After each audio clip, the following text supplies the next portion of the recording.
Hello, everyone. This is Robert Paler, former Cal rugby player and now the executive director of the Big C Society. Together with us today are Joe Roof, the president of the Big C Society, Andrew Nesbitt, the co-liaison director for men's water polo on the Big C Society board of directors, and our special guest today, Michael Sharf, formerly of Cal men's water polo and now the co-founder and CEO of the high-performance training software company, Bridge Athletic. For the benefit of our listeners, Michael, I'm going to start with a little background on you. Michael grew up in Orinda, California, where he was a standout athlete at Miramonte High School and a two-time All-American. From there, Michael came to Cal as an attacker for the Bears, where he was a four-time letter winner, three-time All-American, and graduated in 2008 from the Haas School of Business. He helped lead Cal to two consecutive NCAA championships in 2006 and 2007, was named MVP of the 2007 NCAA tournament, and still holds the single season scoring record for Cal with 98 goals in 2007. He then competed in over 200 international games, playing for the junior and senior U.S. national teams, and received 50 hats in senior level international games. Now, Andrew, is there anything else you'd like to add to introduce Michael to our audience? Yeah, thanks, Rob. And first off, so good to see you, Mike. It has been way too long, my friend. Great Rob, to see you, Joe, too. Thanks for having me. Rob, Joe, to our listeners, as context, Mike and I were teammates. We were classmates at the Haas Business School, and we were also roommates at one point when we did our internships together in San Francisco. So we definitely spent a lot of time together back when we were, 18, 19, 20 years old. Rob, I think you did a fantastic job of speaking to all of Mike's accomplishments, but I thought I'd provide a little more color as someone who was, there at the time. And, really beyond being just a teammate, a classmate, a roommate, I have been and always have just been a huge fan of Mike.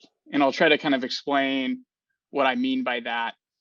In 2006, we had an incredibly deep and talented team. We won the national championship that year, as you pointed out, Rob. And we ended that year and we graduated a handful of seniors who were major contributors. Mike, you got to hold me accountable here. I think we had 5 All-Americans who graduated that season. And to put that in perspective, there's only 7 water polo players in the pool at one time. So, we lost a lot of talent. 2 of those 5 players, All-Americans, were our 2-meter men, John Mann, who I think went on to 2 Olympics, and Brian Kinzel. And for those non-water polo listeners, the 2-meter men are like the equivalent of the centers in basketball. So these are massive guys, 6'6" or taller, 250, 300 pounds, and our entire offense revolved around them. And we come back in 2007 and we had to completely just reinvent ourselves. We had to figure out a whole new team identity. We had to learn how to play together, how to leverage the new strength of this different team. And this was really, led by Mike, both in the locker room and his performance in the pool. This was the year, Mike stepped up, which is also kind of like a weird thing to say because he was already a 2-time All-American, but, he took his game to a whole new level. And, keeping with like the basketball analogy, Mike, back in 2007 was like the Seth Curry of Cal water polo, creating opportunities, having the unique ability to score from, anywhere in the pool. And it was just so fun to watch. And that's what I mean when I say, while I was a teammate, I was just a fan at the same time, seeing history being made. Rob, as you mentioned, he broke, the single season scoring record that had been around for 15 years. Still, I think it still stands today, 15 years later. And it was just so fun to watch. And the cherry on top was we came back and brought the championship trophy back home again. And, it wasn't just in the pool that, I've been a fan of Mike, but also what he's accomplished outside the pool. And I know we're going to spend some time talking about it, but I've always just, Mike, admired your ability to really master your craft, so to speak. I think you have this dedication and ability to go deep and like be laser focused on your passions.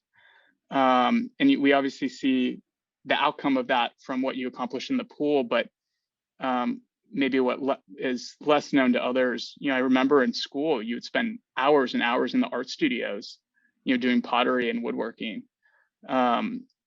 Also remember you being super passionate about investing in stocks to the point that you actually wrote a book, got approval from Cal, our very own Big C Society's Steve Etter was your faculty sponsor, and you went on to teach an elective to other Cal undergrads. And so, while your passions may have evolved or changed over time, it's been really fun to continue to watch you as a fan and see what, you've accomplished over the last 15 years. So, I'll hand it back to Mike, but, super excited to have you here and dig into a little bit about your journey. So Mike, you got to be blushing after an intro like that, huh? Yeah, really kind introduction. Thank you. Honored to be remembered and spoken about in that way. And really, the first thing I'd say is our success at Cal, my success personally as an individual. I was just a small part of a great team of 4 great teams, and 2 of the great teams, my junior and senior year, we were blessed to win the national championship. We were able to pull it all together at the end and have that success. But really, when I look back on it, I was fortunate to play a goal scoring role on a great team with great teammates like Andrew. And if it wasn't for those other guys, and I think this is a theme that I carry forward with me into my career, and I know we're talking about that more today, we wouldn't have had that success. And so I wouldn't have had that success personally. And, I have the single season scoring record, but really it was my teammates and my role on that team that allowed us the consistency of showing up every day in a way that that made that happen, and that ultimately led us to win the national championship and bring back glory to Cal. And man, when I was thinking about preparing for this and just kind of going back in time a little bit, because it has been some time, what great memories and what a great team, and especially that 07, my senior year, and Andrew's junior year, such a special, consistent team. And I think my junior year, we had a ton of talent. We literally had 2 of the best teams in the nation. And sometimes that worked against us and it was challenging. My senior year, I feel like we were just a unit that was rolling, and it was consistent. It was fun. It was positive. There wasn't a lot of adversity, and it was really special. And if you could follow up, and it would be something to definitely take into the business world, take into other teams. But in the moment, we knew it was special. Looking back on it and kind of reflecting on our days there at Cal, still remains a really special season and really special relationship. So thank you, Robert and Andrew, for those introductions. Appreciate it. Absolutely. Well, that kind of reflection, first off, that really hits me. And we're going to be diving more into those athlete experiences and those sensibilities that you talked about later in their podcast. But I want to start off with your first we'll call it your phase 1 period, which we'll define as beginning with the day you graduated from Cal, and then further encompasses your time at Goldman, playing water professionally in Spain, Brazil, and for the US national team, and finally getting your MBA at Stanford, which we'll try not to give you too much of a hard time for. On your website, you describe this as your wandering phase, trying to find your path in life. Can you describe the different influences, motivations, and maneuvers during that period of your life? And can you tell us the story from graduating from Cal to what led you to get your MBA? Yeah, absolutely. When I was an undergrad at Cal, I really passionate about water polo. Obviously, I've always been really passionate about art and making art. And Andrew referenced that in his introduction. But really, from a career standpoint, I was kind of set on investing and becoming an investment manager. And so the path from when I was a freshman at Cal, and this was something that my parents wanted me to do, and other kind of supported it and pushed me in this direction. And it was very externally driven. It wasn't really like a thing where I looked at myself and saw in myself, hey, I want to do this thing.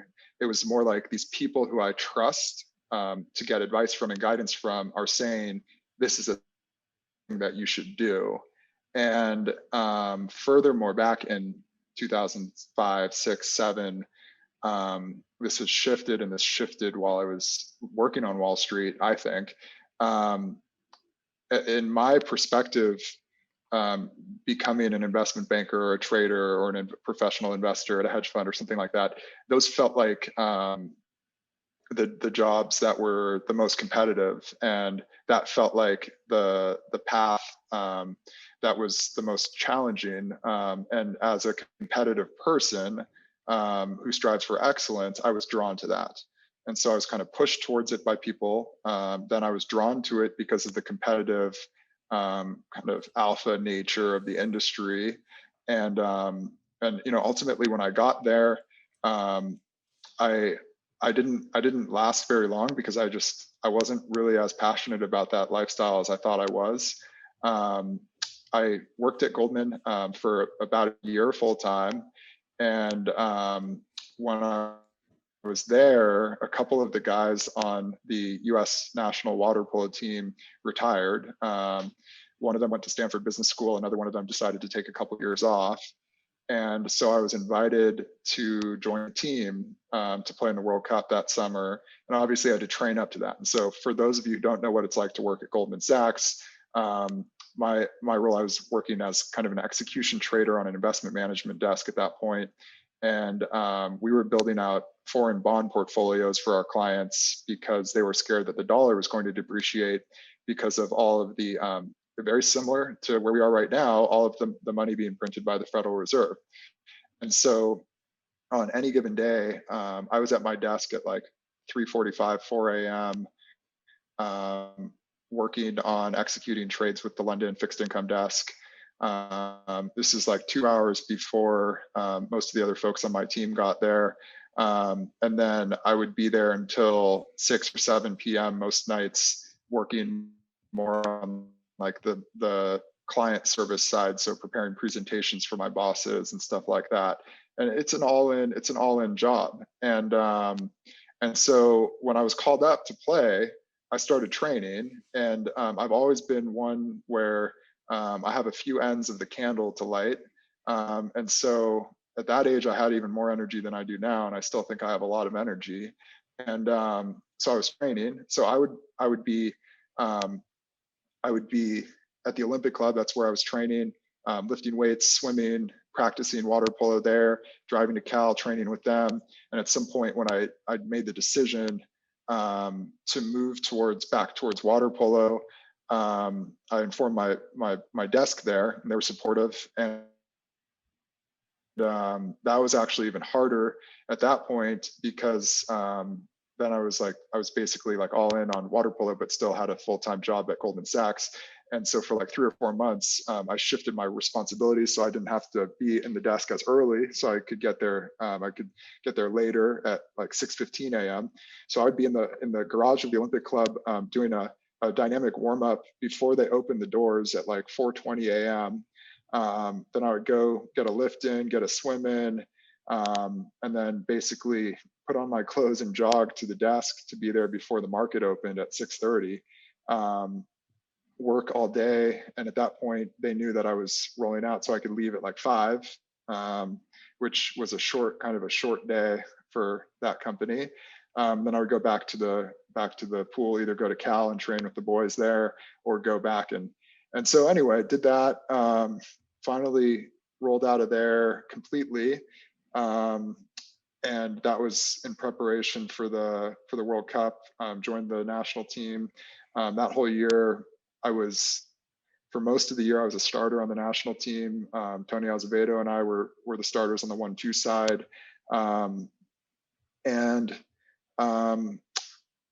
the next year I went and signed a contract to play for Real Canoe in Madrid. So the way it works is you play pro ball from, call it like September through June, and then you come back and join the national team for the summer competition. When I was in Madrid, in April of 2011, I didn't get paid by the US Olympic Committee. And I thought that was strange. Seems like they've got plenty of cash. I wonder what happened. And then a couple days later, the manager contacted me and let me know, hey, we're shuffling the rosters, and you're no longer on the top, whatever it was, like top 13 or 14 who get paid, because some of these older guys from the Beijing team had come out of retirement, and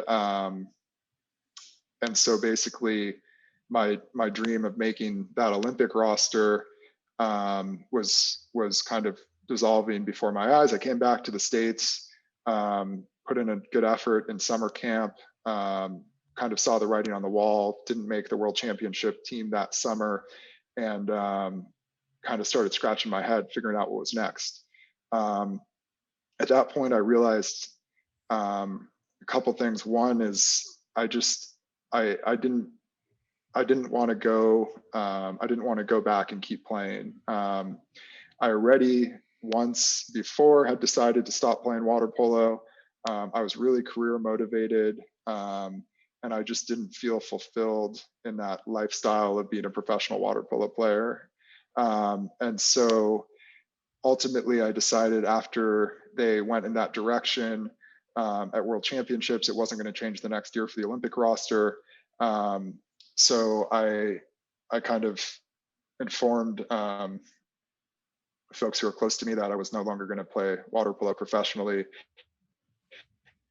and I was trying to figure out what was next. And so, when we call it the wandering phase, that's what it was. I was young. I feel like I didn't have a lot of folks who were like sitting in my shoes, because they were such weird shoes that I was kind of like going by my intuition, and yeah, so I decided not to come back that following year. Maybe I could have given it another grind and made the roster, but there was some politics involved. There was some clickiness of the Beijing guys, and I just didn't feel like it was the right place for me. And as I look back on it, honestly, one of the things that I would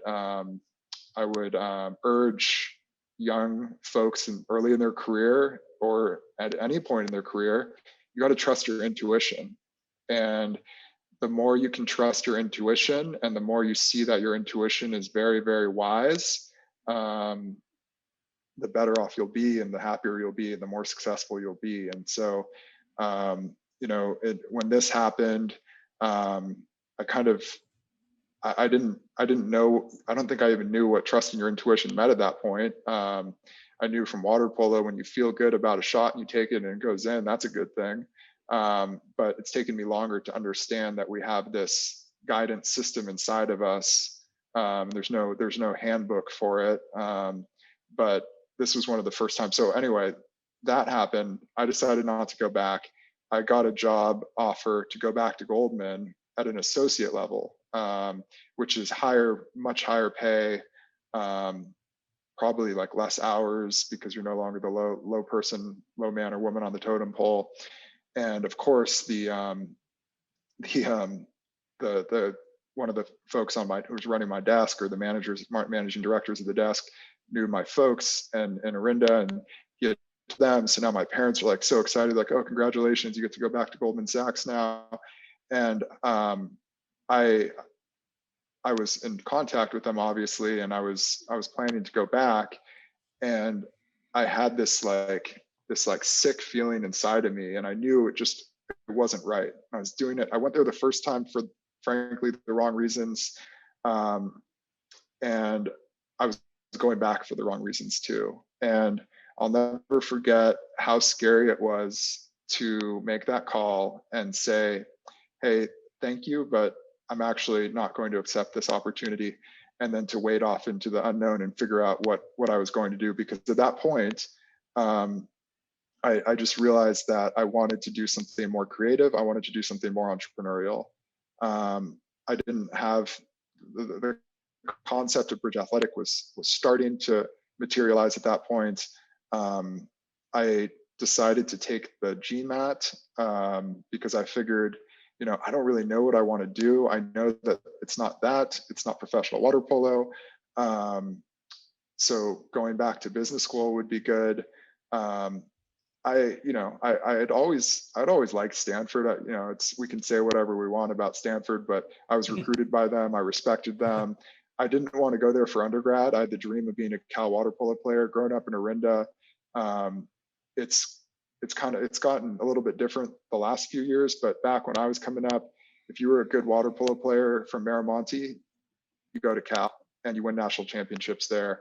And I dreamed of that. That was like, I idolized those guys like Andrew Stoddard and James Lathrop and Chris Lathrop, who had come through my program, and Kirk Everest, obviously the head coach, still came from Miramonte. And so for me, when I was an undergrad, I liked Stanford. It was a cool place, but there was no question I was going to Cal. And so when I was in high school, I was kind of I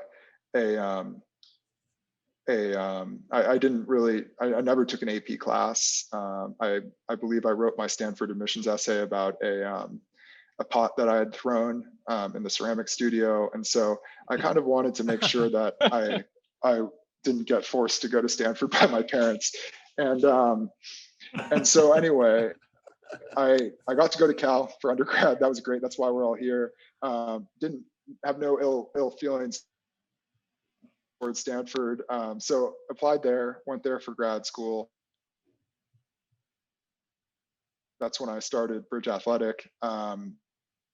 Ultimately, when I was playing, this is kind of a cool story actually. So when I was playing and finishing, I was really passionate about strength and conditioning. Always, I'm still really passionate about human performance, training, nutrition optimization, mindfulness optimization, and maybe those are some of the things we'll touch on later. But I was getting my workouts from like the best places in the world, the Peak Performance Project in Santa Barbara, where all these NFL and NBA guys go train in the off season, the United States Olympic Training Center. And they're sending me like pieces of paper and text messages. And there was no platform for it. And so I was just kind of scratching my head. There's got to be a better way for this. And when I was working at Goldman and trading, I actually saw a lot of these cloud-based systems that were being used to automate trading and other quantitative analysis. And I thought it would be cool if we applied that to sport and athletic training and personal training. And so that's kind of how that thing started coming together. But I'll pause because I think that's chapter 2, and we're still talking about chapter 1, Robert. So. Yeah, absolutely. I just want to take a moment to pause and digest that story, because what a transition from your career as an athlete to trying to find your way. And, I think there can be an assumption that a lot of guys, got it figured out. They know exactly what they want to do. And that road can be messy, but your story of, working really hard hours and burning that candle at both ends and pairing that with your training and then going to follow your passion in water polo to thinking, maybe this isn't something I can sustain. Maybe this isn't something I want to do. And turning down a great offer from Goldman to find your path. I just want to, take that in for a second because of what a journey that is to find your way over to Stanford GSB. Mike, I'm still, as sort of extending Rob's comments, I'm still kind of amazed that you listened to your inner voice when you were still in high school, sabotaging your Stanford app, writing about a pot. I mean, that's the best story I've ever heard. That's amazing. Yeah. It's interesting because now I know, and I can say like, I now use my intuition a lot. And I feel like there's so many people are like data. Okay, great. Yeah, listen to data. But if you talk to a real data person, they'll tell you that you can build a model to like spit out whatever outcome you want. And frankly, I learned that at Goldman. And so your intuition is so powerful. And I didn't really even think about that until you just said that, but that was another example of me kind of feeling into my intuition. And that was more of a dream. I was a kid who dreamed of being a Cal water polo player. And fuck, that's a cool thing to be, and it should be a cool thing to be. And I hope that the program will continue to be aspirational for young kids who are coming up, because that's how it was when I was coming up, and that's how it should always be. And I think that's how it will always be.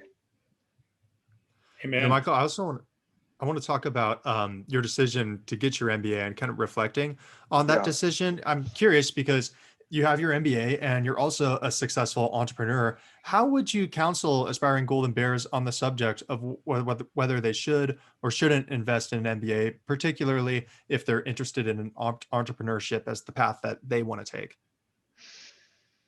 Yeah, that's a complicated question. I think, I'd say if you want to be, so first of all, just stepping back broadly, I think for a student athlete, for that type of person who is goal-driven, aspirational, and has the leadership capabilities, I think if you combine all those soft skills you learn on the field, in the pool, with the hard skills that you can learn in an MBA program, I think you become a really valuable member of any business team. So that's the first question, or the first point I'd make, thinking about the MBA. Then you got the specific of like being an entrepreneur. And I think it depends. I think there's a lot of entrepreneurs who have MBAs who are very successful. There's a lot of people who are very successful entrepreneurs without MBAs. And frankly, when you're thinking about getting an MBA, there's a few buckets. Here's what you get for an MBA. These days, I believe that information is free and commoditized, meaning you can learn accounting, you can learn finance, you can learn economics on YouTube. That is a fact. And that's fantastic, because access to knowledge is free now. And it was sort of back then, but not really. It's changed. And so if you're an entrepreneur, do you need to spend 2 years and 200,000? And if you think about opportunity cost of salary, it goes up from there. But do you need to spend all that to get knowledge? And my answer is no, absolutely no. There are some classes that are specialized where you get access to professors and other entrepreneurs and other people who you wouldn't have access to. But that starts to move into the second bucket of what you get from an MBA, which is the network. And so when I talk about an MBA, you have two networks, really. You have the broader network. And so for me, having gone to that other school, I can call or email anyone who's ever gone to that school. And we've actually taken an oath. And I think it's similar to the Big C. It's like a tribe of people, and they should respond, or they should answer, and they should help. And I would do the same. I would do the same for people in the Big C, and I would do the same for people who went to my grad school program as well, in any class. So that's like the broader network. And then you have this smaller network. And these are, there's three networks really. Broader network, then you have your medium network, and these are the people in the class above you, the class behind you, and your class. And those are folks who you actually meet, and you know them, and maybe they're not your best friends, but at least it's like, hey, we went on this trip together. I took a trip to Mexico when I was in business school through the program. And so I met some great life friends through that, and they were in the class above me. And then my second year, I met people in the class below me through different activities and events. And so you have these people where it's more cordial. And then you have your top 15, 20 folks who you spend the most time with, and maybe you have similar interests, maybe you're in similar industry. And these people, for me, are entrepreneurs, and most of them are actually. And some of them are investors, most of them are entrepreneurs, and they're kind of like the folks who we help each other a lot, and we talk to each other a lot, and about how to deal with different situations. Whether I'll never forget having to do layoffs a couple of years ago, doing like challenging things like that. You know, it's entrepreneurship is not glamorous. It's not easy. And frankly, it's been the hardest thing that I've ever done, building and managing this business, harder than playing water polo. And so it's great to have folks to speak with. And so you have your three networks. You got your broader network of the school that you go to. You've got the folks who are in the school while you're at the school, and then you've got your friends. And that's really valuable and really powerful, and you can't get that on YouTube, right? And then the third thing outside of skills and knowledge and network, that would be kind of this like stamp of approval, like you are legit as a person. And you know, as a first-time entrepreneur, fundraising, we've had to raise $9 million for Bridge Athletic. I think it definitely helps that I had that credentialization from Haas School of Business as an undergrad, as a standout athlete, as an MBA from Stanford. It definitely helps because folks are trying to figure out, especially at an early stage when you're starting a business, unless you can bootstrap it to get it to the first scale, you're basically trying to convince people to buy into and invest in your dream and something that doesn't exist yet. And it's not like they're buying 100 shares of Apple. They're investing in this thing that's going to take you like 7 to 10 years to build. And you've never proven if you can do that or not. You've never proven if the idea is good, if the market's good. There's so much risk. And so I think as an entrepreneur, it's helpful to have that credentialization. Obviously, in more traditional career paths, it's even more helpful and unambiguously, where if you're in consulting or you're working at a technology company and you're competing for a job or you're competing for a promotion, apples to apples, having that additional credential helps because the manager who's making that decision can de-risk their decision by choosing you, because it's easier for them to say, oh, well, so-and-so has an MBA from Haas. And so that's kind of, you know, when people ask me, hey, do you think I should do it? My answer is usually, you know, I don't know. It's not 100% yes, definitely do it. It really depends person to person. It also depends on your financial situation. If you are trying to support your family and you have a high paying job, does it make sense to go spend negative $100,000 a year for 2 years and not get paid anything? I don't know. It's a complicated thing, but I definitely really enjoyed my time there, and I look back on it fondly, and I think that over time it will continue to be something that I look back on fondly, and really am glad that I went through that process. And yeah. Mike, so this has been already. This is great, and it sets up the next question I have for you. Well, we're really curious, as a general matter, about the role that psychology plays in how our student athletes choose their career paths. Mm. And we see quite a lot, actually, of our student athletes founding businesses after they graduate. And I want to explore with you why that might be the case, given how ridiculously hard it is, which you just began to elaborate, and how much has been written about the difficulty. And drawing from my own experience as a software entrepreneur, the actual experience of most founders resembles what you were just beginning to say, you know, particularly in the early years of their business. It's full of uncertainty and anxiety, you know, endless work. You're trying to get product market fit. You're selling. Sometimes you have to do layoffs and keep the rest of the company moving, which is, that's maybe the hardest thing ever. You're trying to survive. You're fundraising. You invest a bunch of your own money. You hardly earn any money at all while you're doing this. It's kind of like business school in that sense. And you apply yourself all the time, day and night, you know, across all these functional areas of your business. And yet, you know, as difficult as all that is, the adventure does afford, a much higher degree of autonomy, real influence.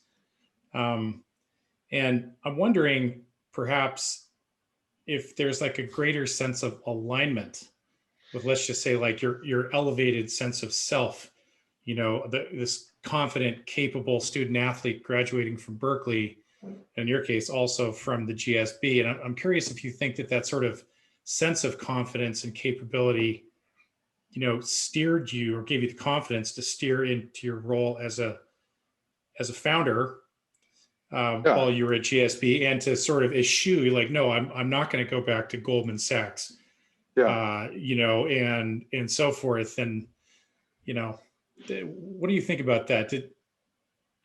Well, yeah, I mean, I think there's the psychology. I guess I can speak to myself for myself first. And I think my psychology, when, I aspire for excellence in everything I do. And so that was why I was good at water polo. I don't think I was the most talented athlete to ever play at Cal. I know I'm not. I know that I was not then, and there's been more talented players who have come through since. I have that scoring record because I'd say that season I was the most consistent player to ever play at Cal. And that's why I scored the most goals that year. And I think that consistency comes from mindset. And so, like, when I think about the psychology that I then applied to my career search, it was talking to mentors of mine about different career paths. And at first, a lot of people were like pushing me towards the finance route. And frankly, it was because you could make the most money in that career path. And if you apply yourself and you move through the ranks of that industry. And I think that there's similar things that pull people or push people towards entrepreneurship as well. And what's most important, though, when I think about the psychology of choosing how you spend your time, is that you're doing it in a way that, and you said alignment, that aligns with you, whether that's your goals, whether that's your soul's purpose in life, whether that's what you're passionate about doing. I'm not a psychologist, but think back to when you're a high schooler, when you're a middle schooler. What did you love doing? Where did you spend your time? And for me, I spent my time in high school, half of my time, 3 periods a day, the most possible I could in the crafts studio making art, and the rest of my time being a pretty mediocre high school student. And then outside of that, completely obsessed with water polo, like day and night, breaking into the pool and stuff. And so then when I look at that and think about, the psychology of like, well, what should I do now in my career? Does like investment banking at Goldman Sachs seem like the best thing? In hindsight, it's easy for me to say, obviously, no. Something more creative, more dynamic, left brain, right brain. And so that's what pulls me towards entrepreneurship. And that's why I'll be an entrepreneur for the rest of my career, or probably until I'm dead, frankly, because I love work and I love working. And so when I think about the psychology, it's like, okay, we can sit back here and look at, well, why do you think these people are doing these things? And I think it's, just as investment banking, it's these type A people who are successful, and that's the type of athlete Cal draws. It's not, this isn't USC where just anyone can get in. And so we have academic excellence, and so it draws a certain type of person. It's also not the country club, like UCLA. And so at Cal, it's competitive, it's gritty. You come to Cal and no one's holding your hand. No one's, it's real life. And so I think that when you look at that, the type of person we're attracting across all the sports against our competitors in the Pac-12 and broadly, it's going to be folks who are intellectually minded, aspirational, and I think that those are the types of folks who gravitate towards entrepreneurship. When we're thinking about psychology, ideally, it's entrepreneurship because you have a passion for solving a problem. And it's so hard that if you're not passionate about the problem your company is solving, you will fail 11 times out of 10. And so when we think about this question of the psychology, you do not become an entrepreneur to get rich. You will not even know what it's like to be rich for so long, through all the stresses and all the you have to deal with, that do not do it to get rich. Do it because you are passionate about building something, you're passionate about leading a team, and you're passionate about solving a problem. And if you're not passionate about building something, leading a team, and solving a problem, then you will never have success as an entrepreneur. And so you should go work somewhere else and do something else, because it's very challenging. And so when you think about the psychology, and ideally this is the case for any job that you take, and now I'm speaking kind of to the student athlete who's listening, in any job you take, it doesn't have to be an entrepreneur. You could be an investment banker and be passionate about that work, be passionate about deal making, be passionate about, having your deal be in the Wall Street Journal. That's cool. But make sure that that's what you're passionate about, because whether you're working at 3 a.m. Sitting at the desk in 555 California doing an M&A deal, or you're up at 4 a.m. preparing for your Monday all hands meeting, you're going to have to tap a different source of energy, and that energy has to come from passion. And so the psychology, finding that alignment. And I'll go back to it, what were you passionate about as a child? What are you passionate about? What causes do you care about? What drives you? And maybe there's a few people who are listening where really it is just money. And maybe I wish I was one of those people, but I'm not one of those people, and that just doesn't drive me. And so I think a lot of our society and a lot of successful people kind of project that on, especially if you're a successful student athlete, oh, you must want to just take this path to getting as rich as possible and blah, blah, blah. And, I think that that will be a path that does not sustain you as long, unless you're one of the few people who actually are just passionate about money, and that's great. You'll probably be really rich. You raised some really good points. I wanted to extend a couple of your comments. One, there's this business that came out of Harvard Business School from a couple of its professors called Career Leader, and they were able to trace a line between artists. This is sort of in the psychology, I should say, of artists and general managers and entrepreneurs. And the connecting line was called enterprise control. It was a sort of the sense that you care a lot, internally, about having control over the canvas, that you're okay with both positive and negative results. Mm-hmm. And that there was more that, and musicians had this same sort of internal need, as it were. Yeah. And so that was part of, how they were helping people describe in business careers, what, if you scored highly in this area of enterprise control, that you may, end up performing well as an entrepreneur or a general manager. So that maybe that, I don't know if you agree with that. And then secondly, it is very true that if you're trying to make money, it sounds strange because you see all these TechCrunch, articles describing new billionaires minted every day or whatever. That is a false narrative of entrepreneurship, and most entrepreneurs don't make money like that. It is really, really difficult.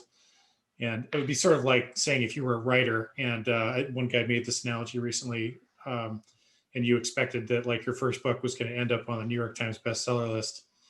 And it's like it happens to so few people that that's an unrealistic connection. So I think that you're right to point that out. Yeah, and the end has to be secondary to the journey. Yeah. In sport, you have the North Star at Cal winning NCAA national championships. You might have individual goals as well. And you should. And those are, at the end of the day, to a certain extent, those are the yardstick for success or failure. However, those are just one thing at the end of the day. If you lose the national championship game by one goal, does that mean that your whole experience was a failure?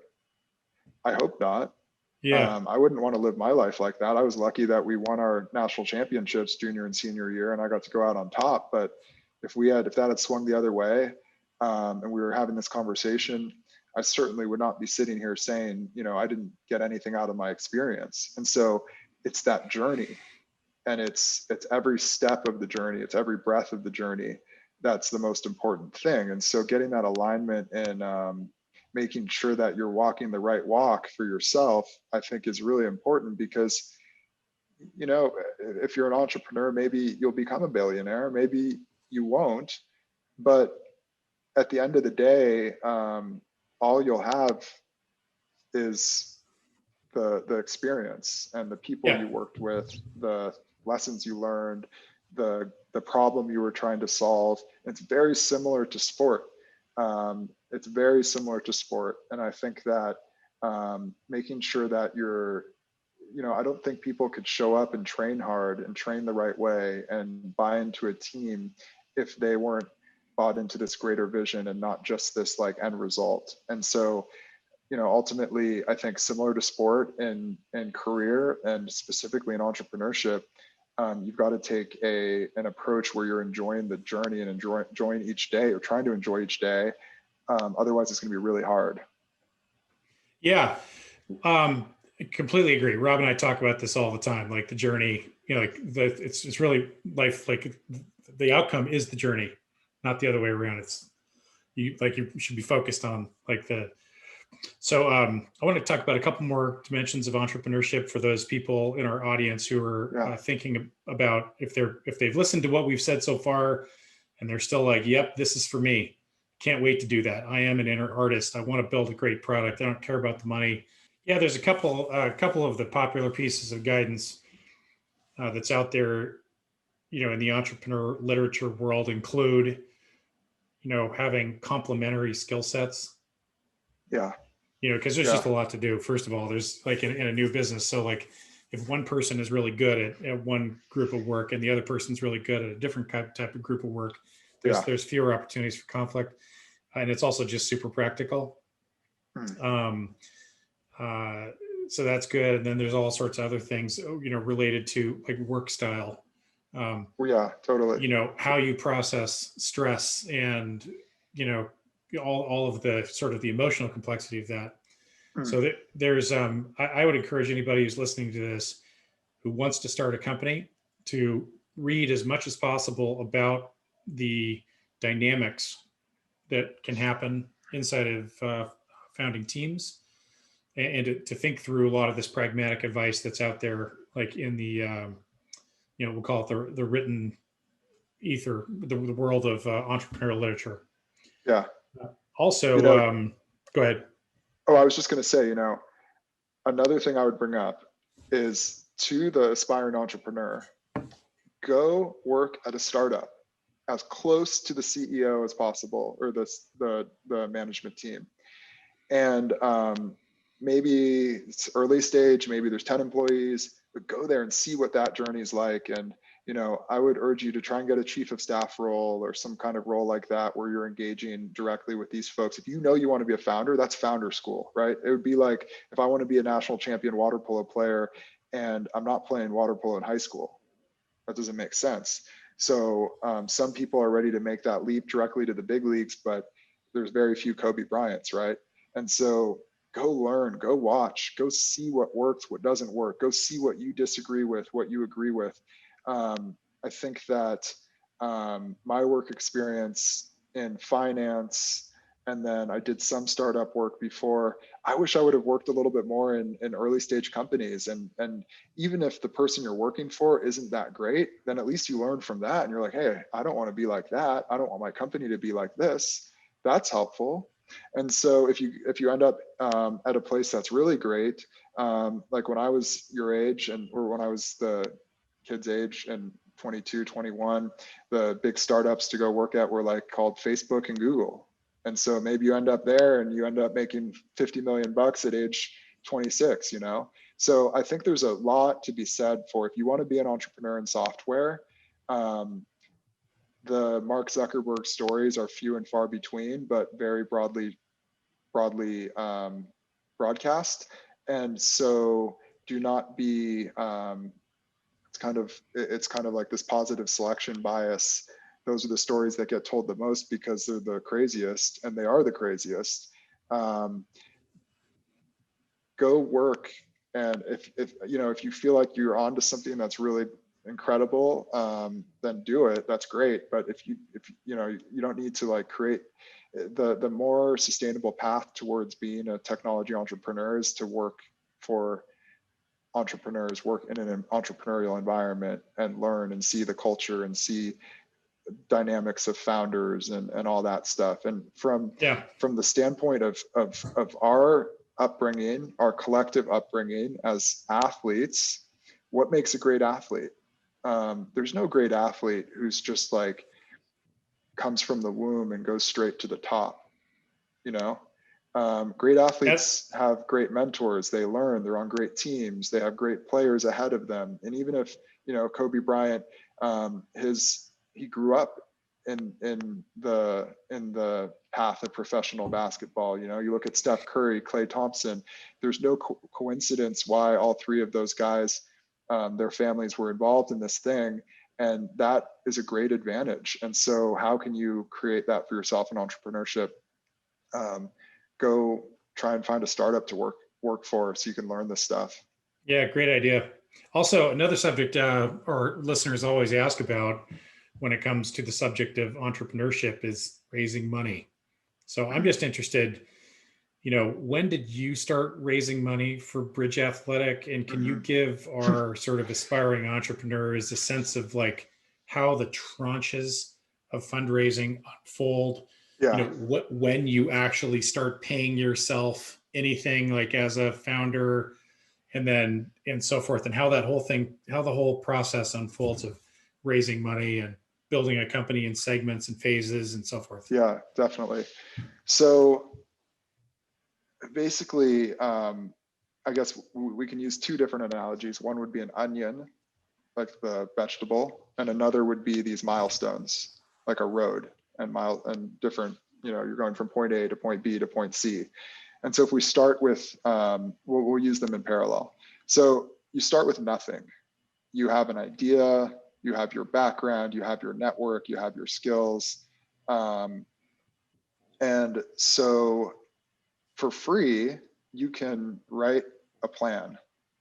And so start there, write a plan, make sure it's a good plan, get your mentors to look at it. You can go interview potential customers in that market. And so for us, we knew that we were building tools for the training industry. And so from a very early time, we had Coach Blasquez, who's the head of strength and conditioning at the university, on board as a development partner. And he was skeptical because for him, he's like making an investment of his time.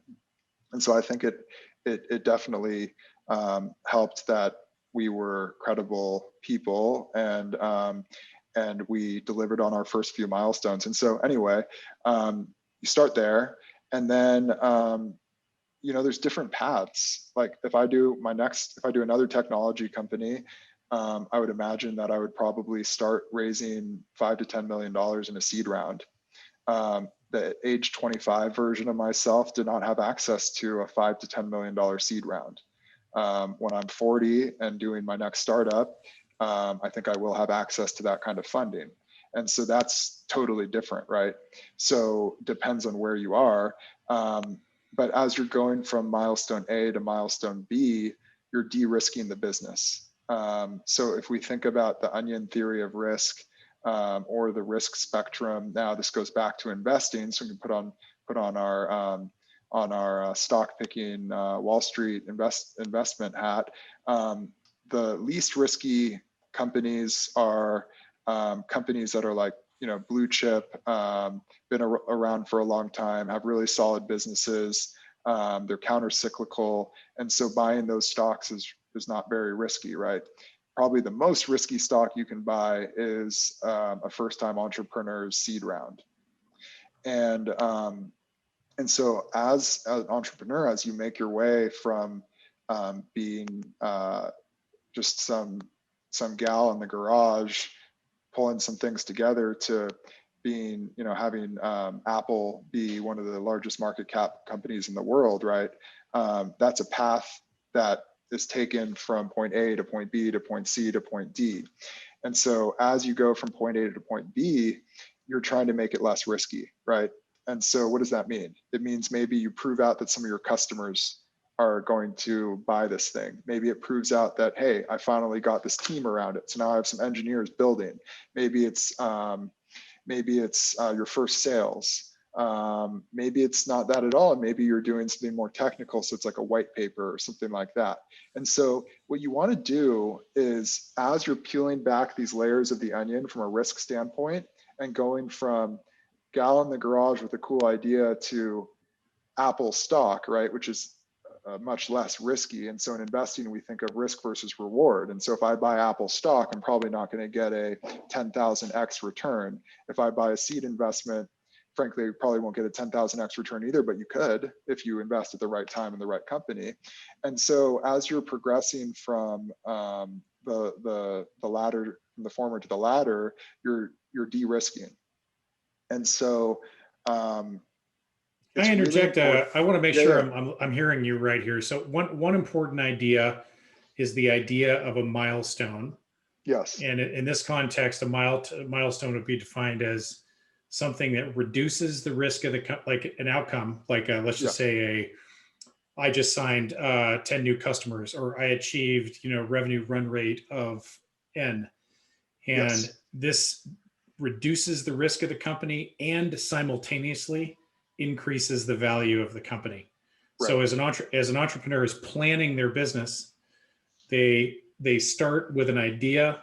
Maybe they get a friends and family round just to, open a Squarespace account and do some of the basics of testing. Then they might move on to, say, a pre-seed segment of capital that gets them to move from whatever their first set of milestones that they were trying to achieve onto the next set of milestones that they're trying to achieve. Exactly. And then once you achieve those things, you go out and you sort of hold that shiny object and you point to the things that you just achieved, and then you raise the next round and so forth. And this just perpetuates all the way through Series A, Series B, Series, as for many as you need to get to cash flow break even or the growth rate that you think is pragmatic for your business. And at some point, that's right.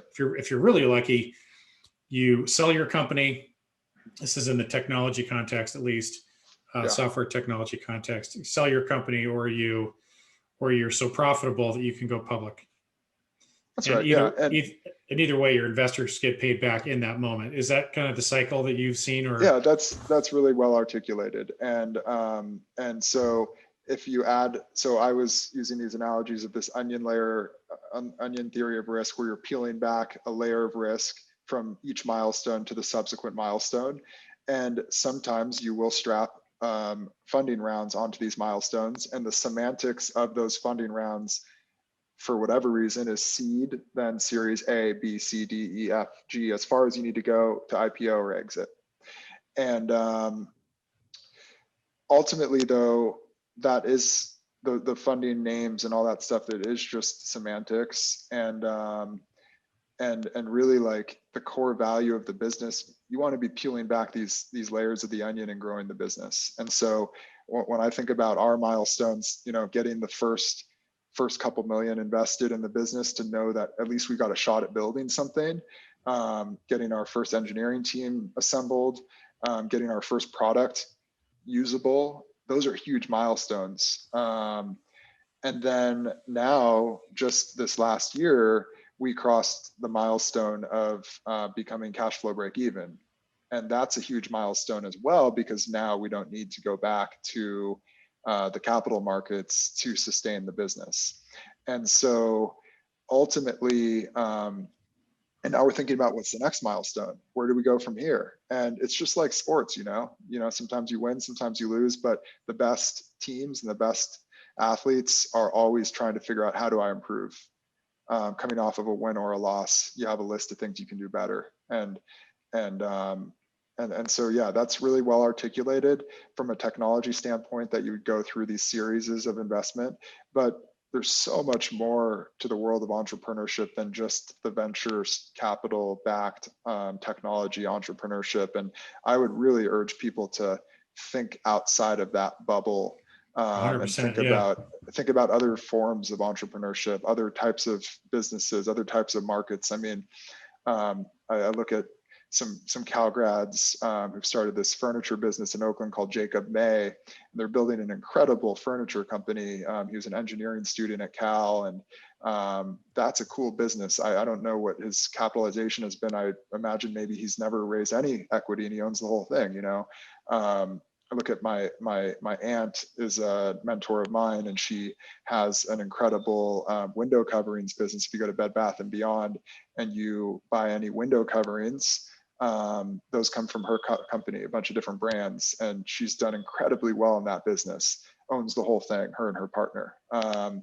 And so there's different forms of entrepreneurship. For sure. It's not all technology. And I feel like we live it around Silicon Valley. When I was at Stanford, it was even more Silicon Valley centric than I feel like it is at Cal. But, there's so many more forms of entrepreneurship. You go start, if you're passionate about food, go start a restaurant chain, go start one restaurant, I would really suggest that people think of entrepreneurship broader than just that venture capital driven world. Oh, of course, you're right. I mean, entrepreneurship, for decades has been, generations has been something other than technology entrepreneurship. And there's so many different dimensions of it, some of which you mentioned. And also just want to make one last note. Entrepreneurs out there thinking about building companies, the cash flow break even, like momentous day and period in your company's life couldn't be more important. If anyone has the chance, find Ben Horowitz's kind of seminal piece on this called Cash Flow and Destiny. And as he likes to say, he's like, before you're actually cash flow positive, you don't think it affects your thinking. Absolutely affects your thinking. When you're on the other side of that, you can actually shape your product and your business and your customer experience, your customer journey in the way that you want to. It's a really different feeling than when you're beholden to investors to making your company roll. So anyway, really great stuff, Mike. It's good. That's a pretty good expose on entrepreneurship. Yeah, Michael, and you've really guided us through this process of the key decisions that are made in starting a business and the milestones therein. And I want to talk about the day-to-day duties as an entrepreneur, as a CEO, specifically in your first 2 years with Bridge Athletic. For example, can you tell me about a typical Tuesday? And if possible, structure your comments as if you're speaking to a Cal student athlete, young alumni who's wondering about this career path. What are the management and intellectual skills they need? What was your daily schedule like back then? What are the sacrifices that you had to make that others might have to make and so forth in order to compete and succeed? Yeah. Well, to a certain extent, you need to know how to do everything. And if you look to your left and to your right, I don't know how many people you start out with. Maybe it's just you. Maybe you have one co-founder. Maybe you have a team of 3 or 4 people working on a project. You look around that room, if it's just you got to do everything, right? You got to take out the trash. You've got to figure out how to do the accounting. You can't hire an accountant probably right at first. You got to know how to build a financial model so you can present it to investors. You got to be able to run a sales cycle. Running a sales cycle is something that we as athletes are born to do.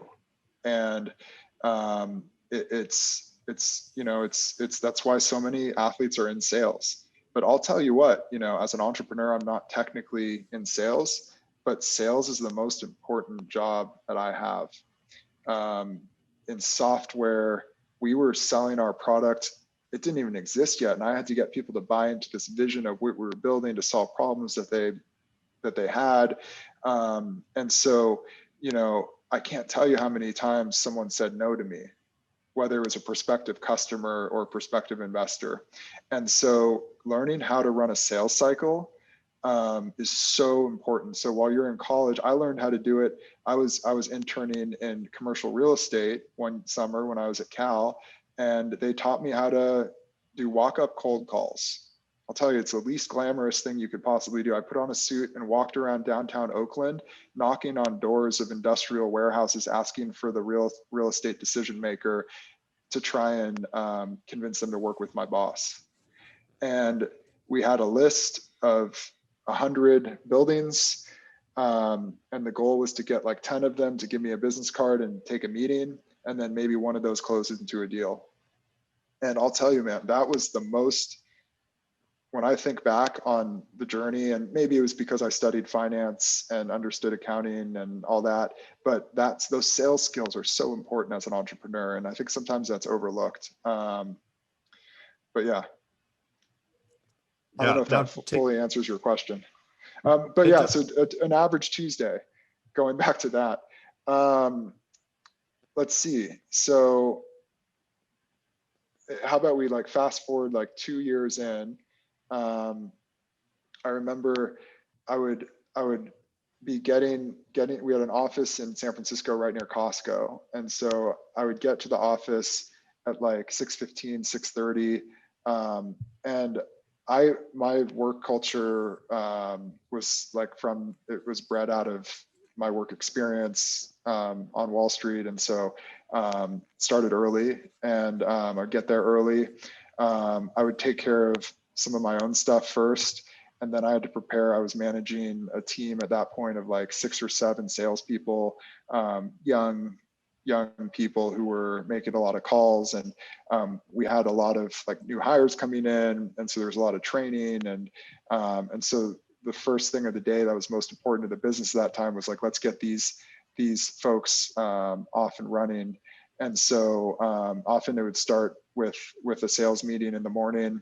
And so I would come in and try and triage my own work, then step into these sales meetings, help our sales leadership with that. And sometimes, honestly, it was like giving a 22-year-old feedback on how to make better cold calls. And so, as unglamorous as that is, going back and forth with a recent grad, I'd make a cold call, they'd make a cold call, and that kind of stuff. That was like the most important thing for the company at that time, because we were trying to get our first customers signed on. Then from there, maybe stepping into some product meetings, helping make sure that our product vision was being articulated coherently in what was being built. And then a lot of fundraising. I felt like for the first 7 years of the business, I was always fundraising. And that, you know, that's a hard role to play, but it's what you've got to be doing. You know, you evolve your role as CEO to try and give your responsibilities to other people so that you can tackle the next thing. And you make sure, you know, I don't think there's ever going to be a time when someone else is going to be accountable for us running out of money. And so as CEO, you make sure the business has the fuel in the tank that it needs to keep going. And so that's always been a big part. So, you know, at late in the morning, usually our culture at Bridge Athletic, we're fully remote now, but when we had an office, we'd go get a workout in the midday, and then come back and take care of some stuff in the afternoon, whether it was probably more internal meetings at that point, or if it was a fundraising meeting or something like that. And then at the end of the day, I always like to kind of wind down, just making a list. And I think this might be something that's helpful for the folks who are listening. I would make a list of let's see, I'm trying to find an example of it here, but I would set up quadrants. And so I would have like quadrants here, 4 quadrants. And the top left quadrant is urgent and important. Okay. The top right quadrant is urgent but not important. The bottom quadrant is urgent but not as important. And then if it's not urgent and not important, it doesn't ever matter. So that would just be like a blank place to take notes. And so at the end of the day, and I learned this when I was working on a trading desk. At the end of the day, you've got to go through your list and make sure you're not dropping any balls. And so what did I need to do today in that urgent and important list? That needs to get done, or I'm not leaving, or maybe I go home and do it there. And then the urgent, not important, how am I chipping away at that? And then the urgent, or the not urgent, yet important, how am I chipping away at that as well? And so at the end of the day, I think it's really great to actually transfer that whole list to a new sheet. So you turn the page in your notebook, make a new 4-quadrant grid, and move the things over that maybe there's something that wasn't urgent on Monday that becomes urgent on Wednesday. So it moves from the right to the left. And now you have your starting place. So now ideally you can turn it off a little bit, although as an entrepreneur, you can't really ever turn it off.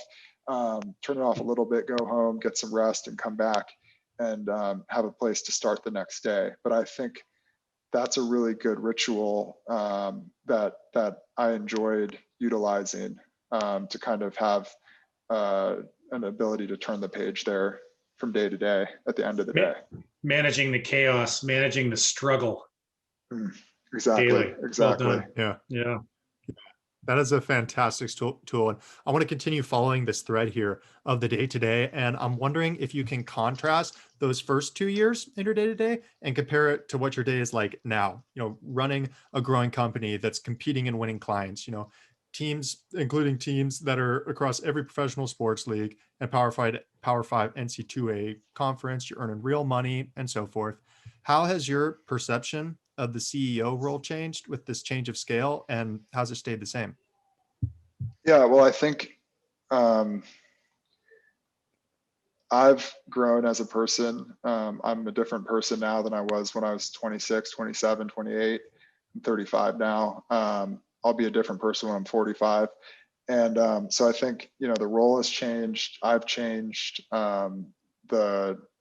The needs of the business have changed. Our team has grown. So a lot of the different day-to-day tasks and responsibilities are in good hands now, and it's not as frantic as it used to be. And that's really fantastic. And we're in year 9, 10, depending on how you count. So we're pretty far along on this entrepreneurial journey. And if we had done this call 5 years ago, 5 years in, which is pretty far along for an entrepreneurial journey, frankly, I don't know if I could have prioritized taking time to do this at that point. And that's partially on me. And I think that as I've grown, I've realized that I need to focus on the critical stuff, and I need to trust my team to do the stuff that's not critical, to have longevity in the path. And I think that's really important, and that's a really important learning. And so, yeah, I mean, now at this point, a lot of my responsibility and thought is going into product strategy, product vision, company roadmap, company strategy, what we're doing to unlock value 3 to 5 years down the road for the business, what we're doing to continue to dominate the spaces that were prevalently used in elite sport. We unlocked a new market in military last year, and that's been a really fantastic growth driver for us through COVID as sport's been slower. It was a little bit lucky, frankly. I didn't know COVID was going to happen, and I didn't know that military would keep going during COVID. And so as sport froze up, we were lucky to be diversified. And so, as we're looking forward now, I'd say my most important job, sometimes I've got to take out the trash still. And so, for example, working with the accountants to make sure that our financial statements are ready, working to make sure that there's different HR issues that are dealt with. And so we're still a small company. We're not huge. We've got like 30 people around the world working with us. And so I still have to take out some trash here and there, but it's not like it was when we were 3 years in or 4 years in. And I think that a lot of the things that I am focused on now are longevity, sustainability, and deepening. And so how do we make sure that this is a place where folks can thrive in their career for many years? How do we make sure that this is a place where folks are motivated and thinking about some of that stuff? Longevity of our team is really important. And so as we've evolved, our team members have aged and they're starting to have families now. And when we first started, no one had families, no one had kids. And now a number of folks on our team have kids, have families, and so how do we evolve the culture to accommodate that? Additionally, deepening, how do we continue to deepen our market position? How do we expand into new markets that are adjacent markets to us? And so thinking about some of that stuff, I think we've got some really exciting stuff on the horizon right now that I've been working on. And so, honestly, it's important as the CEO to kind of be able to pull back and look broad and not be so myopically focused on the execution of the business that you can't look 5 years ahead, because it's important to make sure you're tacking in the right direction. And so I take those parts of my job really seriously, and that's where I spend the majority of my thought. And ideally, I would spend the majority of my time, although still taking out the trash here and there. Absolutely. Very interesting. Well, on that note, now I'd like to shift to the intangible benefits, the thousands of hours you invested in the pool, training, swimming, and competing. Our audience is interested whether the sensibilities developed as an athlete are transferable to post-sports careers. So for that, I'm going to turn it over to Andrew. Yeah, and before I jump in, I can say, as Mike's former roommate, he did take out the trash when we were living together too. So it's good to know that's continuing, Mike. So Mike, we hear a lot about it, and we've to some degree talked about it, the advantages embedded in the mindset of a former athlete at work, along with the other disciplines that supposedly give former athletes an edge in the workforce. For example, Stanford professor Carol Dweck has written about this in her well-known book Mindset. And I'm curious, from your perspective, first off, one, do you think this is true? And then the second part is, if so, what superpowers from your time as a high school, collegiate, national team athlete have given you an edge in your work as an entrepreneur? Yeah, there's a ton. I would say the three that jump out at me right now are leadership and teamwork. So we'll make that a bucket. Grit, and water polo is a gritty sport. Like rugby, it's a fight, and you got to defend yourself and you got to attack. And to be successful, you got to have grit. And a lot of games come down to the last second, and you're totally gassed by the last second or overtime. And so grit is super important in entrepreneurship. And I'll kind of circle back on these themes. So leadership and teamwork, grit, and then mindfulness. And so starting with leadership and teamwork, I think that's really obvious. You've got to learn how to deal with different people from different backgrounds. And I alluded to how, as our company has aged, we've shifted the culture, where a few years ago, we were doing things that were more catered to younger people. And now we're definitely focused from an HR standpoint on how do we make this a place where if you're a family man or a family woman and you have kids, how's this a great place for you to work? A few years ago, we were recruiting people mainly in their 20s to come work, and we were working 80 hours a week, and that's a different type of thing. So Leadership and teamwork is really important. And I think that from sport, you learn how to deal with different people, right? On a water polo team, you've got people you got rich people, you've got poor people, you've got hard workers, you've got lazy, talented people, you've got smart people, you got idiots, you got like the full spectrum of humanity on these teams. And that's great because you learn to deal with that, and you learn to excel in talking to people and speaking with people where they're at and communicating to them and knowing how to do that. That's a skill, that's a superpower that I'd say most of the athletes listening to this should have developed by now. And maybe it's something to keep working on if you're still a student athlete at Cal. Like, how can you communicate with all these different people by meeting them where they're at and not just talking at them from where you're at? That is really important in leadership. That's really important in teamwork, and it's communication. Also in sport, we learn about goal setting, we learn about role clarity, and we learn about communicating goals and roles. As a leader, I think the most important thing is setting role clarity for the folks who you're leading and communicating that and making sure those roles all add up to success for the organization. So everyone can focus on their roles and successfully executing those roles.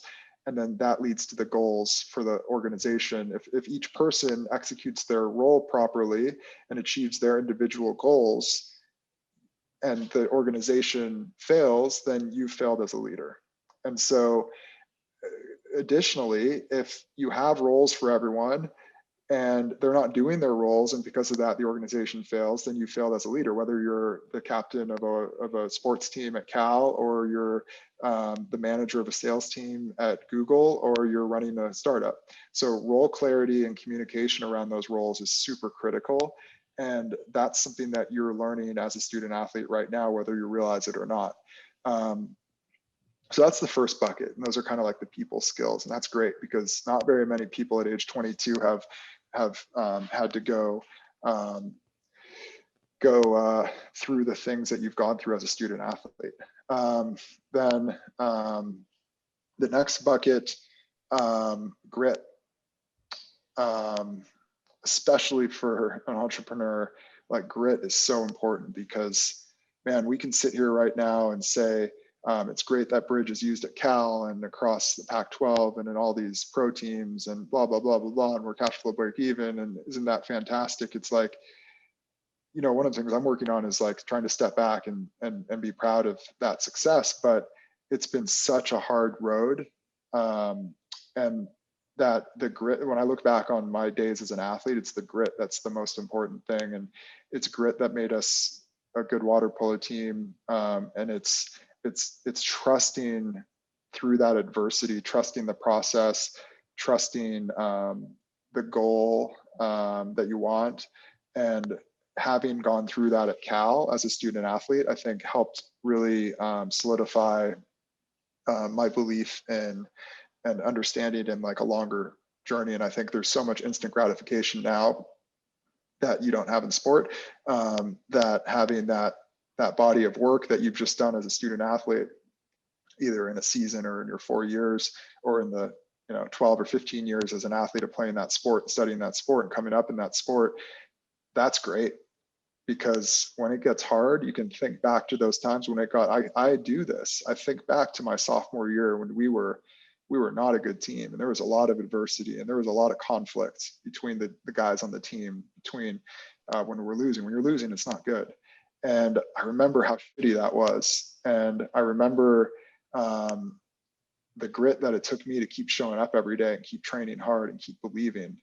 And it's not, I don't go to bed every night thinking about the national championship and the records and this and that. No, it's the bad days, and remembering that those bad days are what taught us the lessons to lead us on the path to the good days.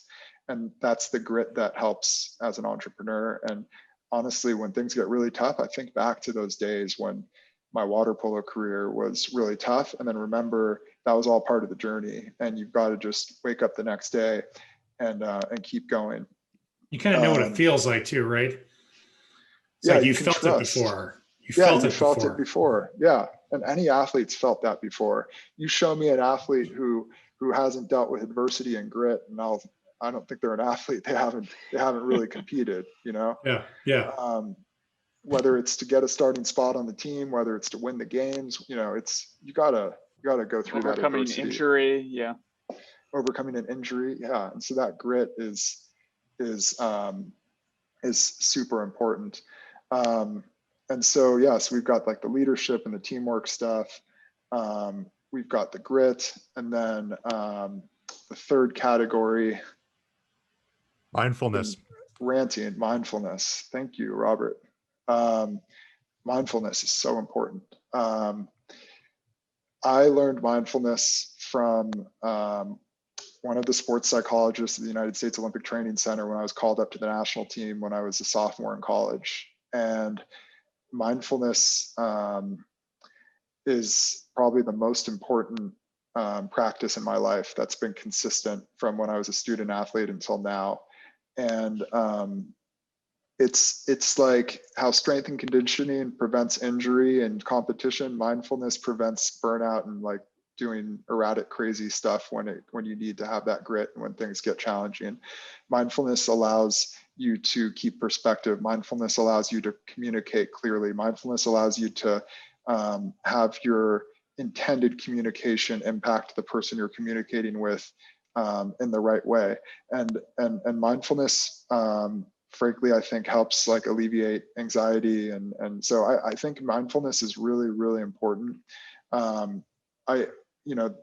don't want to go down that path too much further in this podcast because it's a whole topic in itself. But Yeah. I would urge anyone who's thinking about like, I've heard about this mindfulness thing and, you know, maybe it's for me, just meditate 1 minute per day. There's a bunch of apps out there. Waking Up is an app that I think is really fantastic. They're 10-minute meditations, and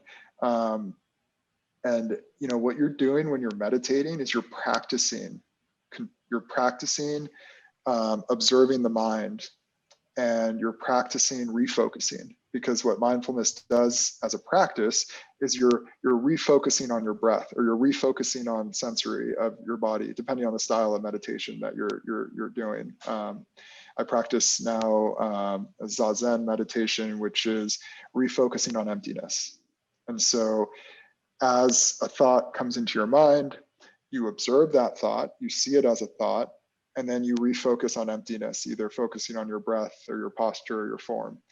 And what that allows you to do is be in control of your mind, whether you're competing. I remember a game at the Rose Bowl my senior year when I had the flu, and there were like none of our fans. My girlfriend wasn't there. She was at some like UCLA frat party or something.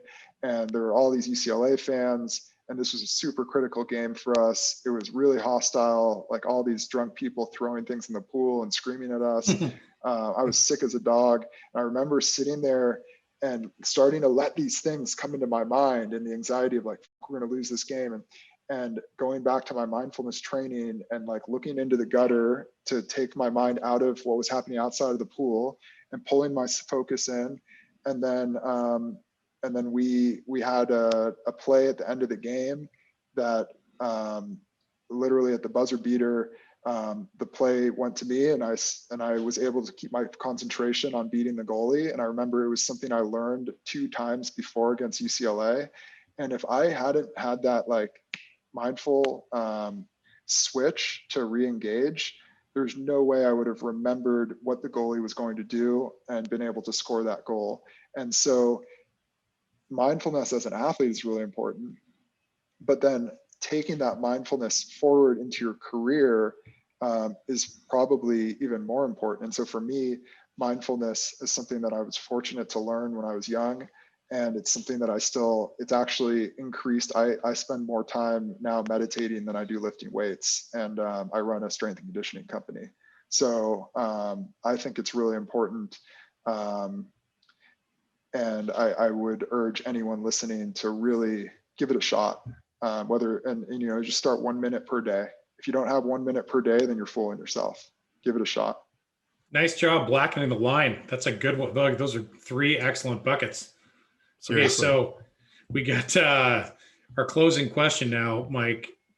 as you know, 98% or something of our student athletes go pro in something other than their sport when they graduate from Cal. And then others, the other 2%, like you, ultimately do so after some kind of pro career. Yeah. And we've heard poignantly from this group that the transition in self-identity from athlete to the post-sports you, as it were, is really difficult. Like you described a period of wandering, and our student athletes have described, feeling really untethered, deeply uncertain about who they'll become, how life will unfold, first steps to take, untangling their psyche, all these things. And we're wondering if, now with the perspective of having gone through some of this, if the, whatever, how old did you say you're 30 something now? 35. 35-year-old you could give some general advice to the 22-year-old you, like, what would you recommend? What would you say?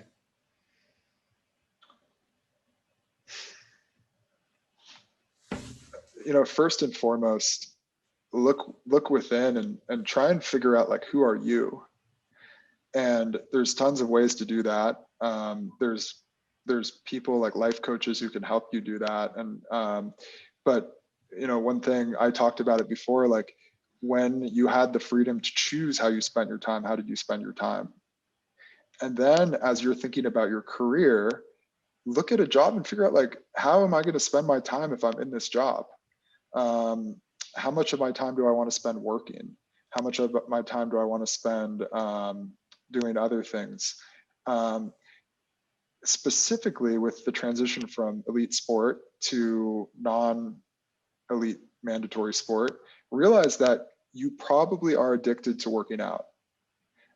Whether you realize it or not, you're probably addicted to some physical activity. And when that is not forced upon you, some people will continue to do it in other ways. Some people kind of have to, like, burn off energy in other ways, which can be unhealthy. And so think about, as you come to the end of your sports career, there's going to be a vacuum of energy. You're using so much energy for your sport. Think about, like, how are you going to burn off that energy? How are you going to keep your body and your mind healthy? If your body's not healthy, your mind is not healthy. If your mind is not healthy, your body's not going to be healthy. And so I talked about mindfulness already. I really believe that that's been an important practice from when I was an athlete to now, and it will continue to be. Keeping your body fit, eating right, fueling right, doing all the, continue to control the controllables, and realizing that you are entering into kind of a vacuum. And a vacuum is a void, right? It's a void. And what do I mean by that?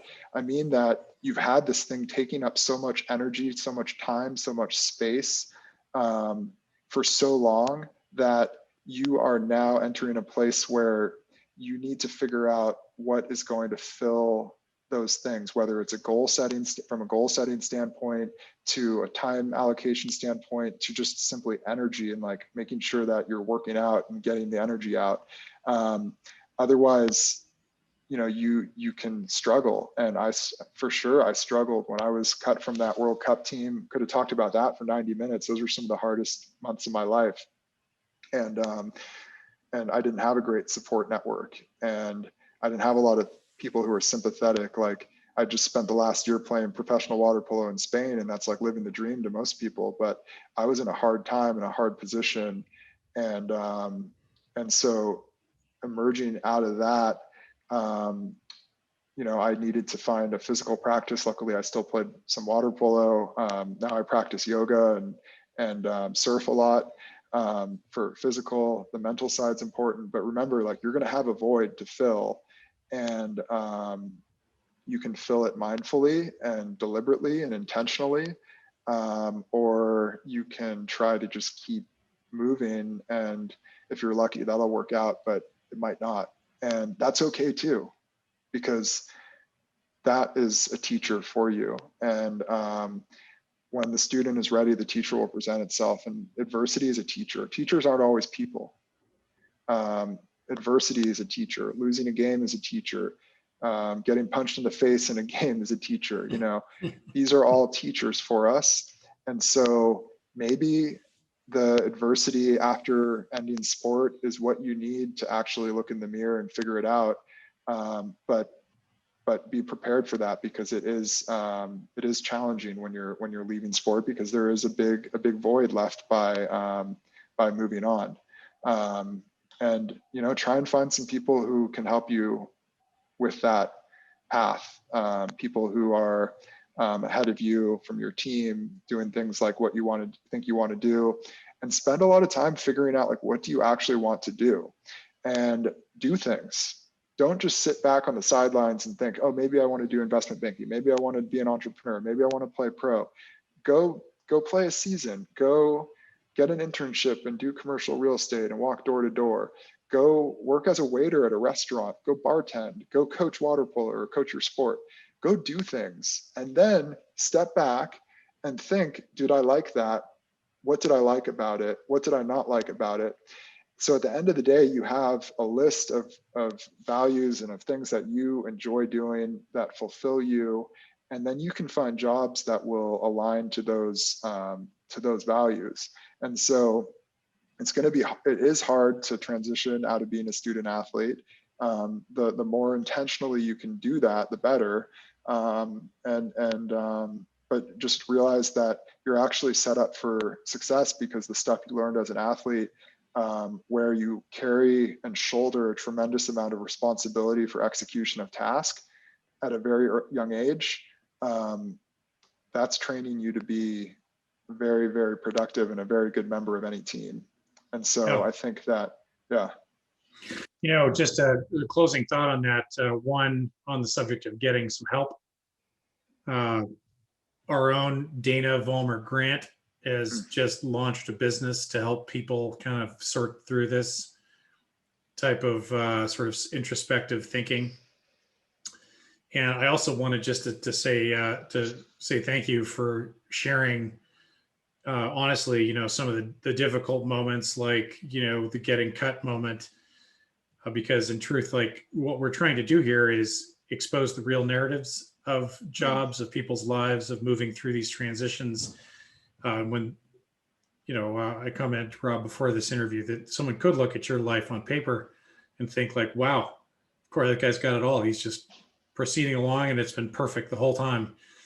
So exposing some of the realities here, I think, will help other people, feel like they're not alone, number one, and give them, some sort of a roadmap to help them go through their own passage. So really, really wonderful job. And on that last subject, do you think if anybody wanted to reach out to you to learn more, we know you're busy, of course, but is there a way that they could connect with you over social media or via email, or how do people find you?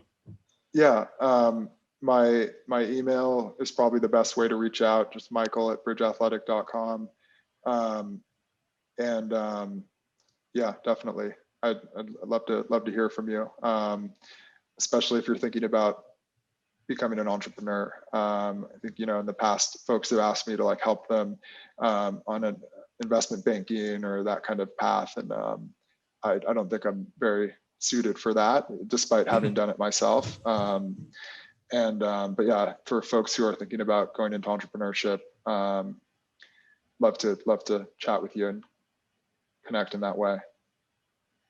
Awesome, Michael. Well, everything that Joe said and more from my part. I mean, you truly gave us a gift today. I have had butterflies in my stomach. I looked down at my notes and I gotta grab a new pen or something. I'm running out of ink. I mean, you really dropped it down today. And I'm greatly appreciative for it, for you being so generous with your time and your insights, being so reflective. Truly appreciated this time you gave us today. Go Bears. Thank you. Go Bears. Go Bears. Go Bears. Thanks, guys.